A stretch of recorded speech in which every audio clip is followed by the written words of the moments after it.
The men who drive Glasgow's trams are known as green men. The women, well, they're just called flippies. We regret, older people anyway, do regret the passing of the tram car from the city streets.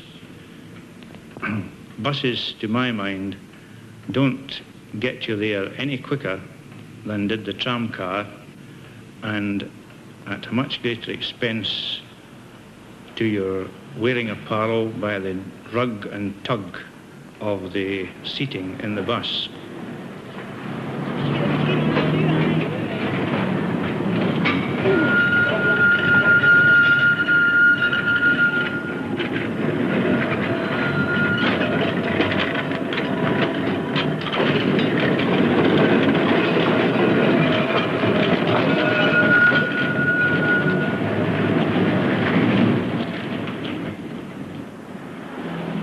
At one time, many routes extended a long way out on reserved tracks, and it was possible to take a tram as far out as Airdrie. But with the increase in the number of buses, the longer routes were closed, and the trams have been confined to the city boundaries for some time.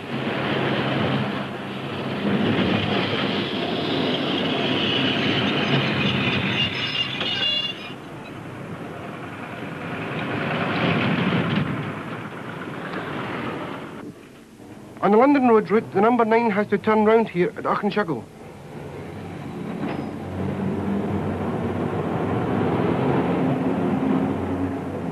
I started work as a conductor.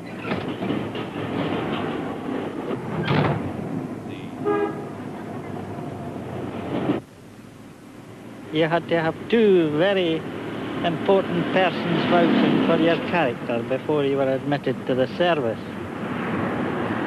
We missed much social life, but we had plenty of entertainment and sport amongst ourselves.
I'm sure the old folks will miss the trams.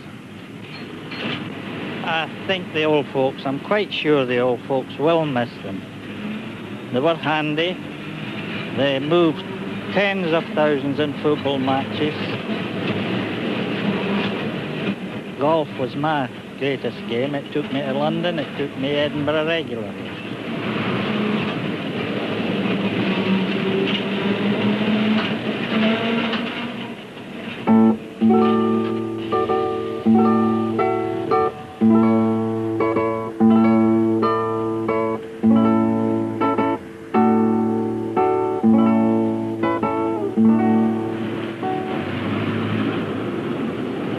Finished up as an inspector after 37 years with the department, and as a result of an accident I was forced to leave. A journey along Argyle Street from the centre of the town here to Kelvin Hall in a bus is no enjoyment at all compared to a journey in a tram.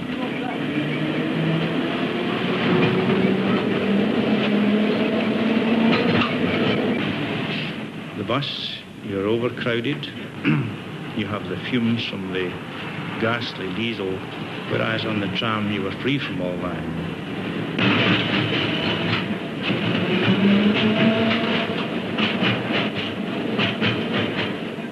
certainly there was a degree of dust in the summer weather, but I rather think the tram far outweighed the bus in that respect.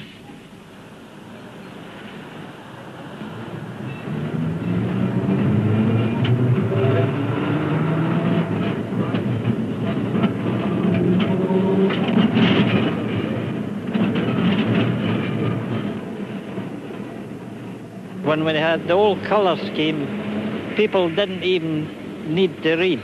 They knew that the blue car went one way, the white another, and the yellow another.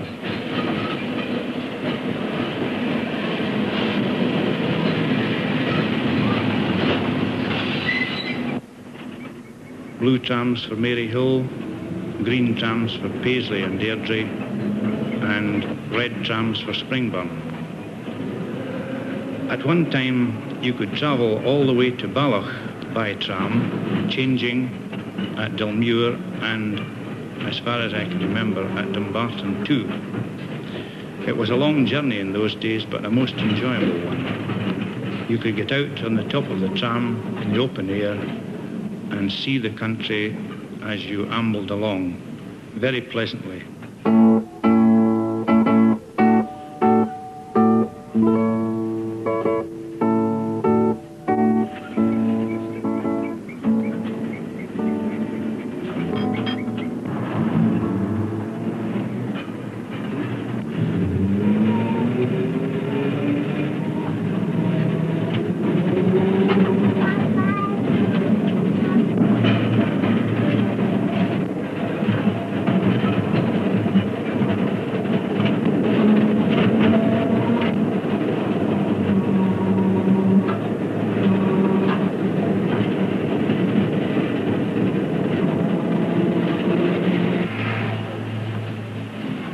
Now this swing bridge which we pass over spans the Forth and Clyde Canal and is operated by the man in the wee bridge house on the other side. If the bridge is about to open, the light turns to red and the points just by the crossing there are automatically shifted. Now, do you see the other wee house there on the left-hand side?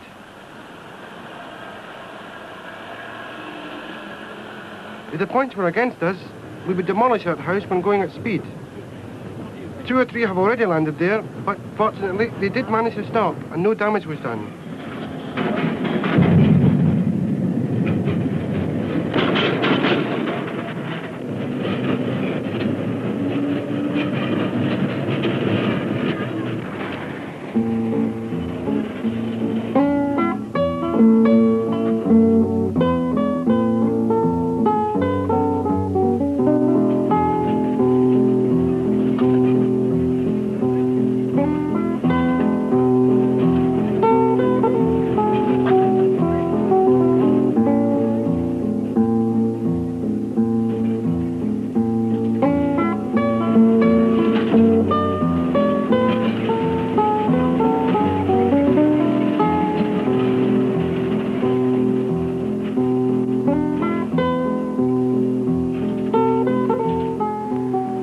With the passage of time, I suppose we should look to more modern means of transport. The buses have taken the place of the tram, but while it has meant much faster moving traffic than was in the tramway day, I don't know whether we can count it an advancement.